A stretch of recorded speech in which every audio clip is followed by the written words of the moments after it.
السلام علیکم سامعین، 30 شعبان المعظم میں 22 مارچ ہے۔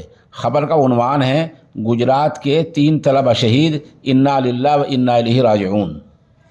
خبر تھوڑی تفصیل سے سنیں۔ ریاست گجرات کے ضلع پالم-پور کے دارالعلوم چھاپی میں تعلیم حاصل کرنے والے 3 طلبہ مدھیہ پردیش کے ضلع اندور میں تالاب میں ڈوب گئے ہیں۔ انا للہ و انا الیہ راجعون۔ اس خبر کے لیے وہیں سے قاری عمران ٹوکیا ہمارے رابطے میں ہیں۔ وہ بتا رہے ہیں کہ طالب علم اسرار، جنید اور محمد ایک چلے کی جماعت میں گئے تھے۔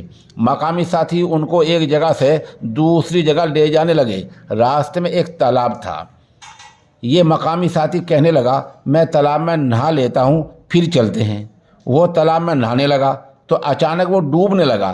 ڈوبتے دیکھ کر یہ تینوں طالب علم تھے، بڑی عمر کے تھے، یہ تینوں اس کو بچانے کے لیے تالاب میں کود گئے۔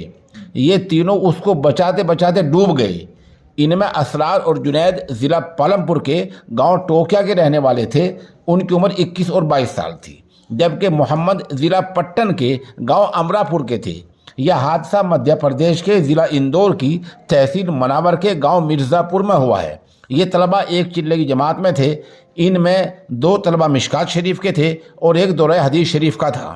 اس کے لیے ہم قاری مسعود فلاحی مظاہری، مولانا ابو الحسن اور قاری اسماعیل کے نہایت شکر گزار ہیں۔ تمام سامعین سے مرحومین کے لیے دعائے مغفرت اور پسماندگان کے لیے صبر جمیل کی دعا کی درخواست کی جاتی ہے۔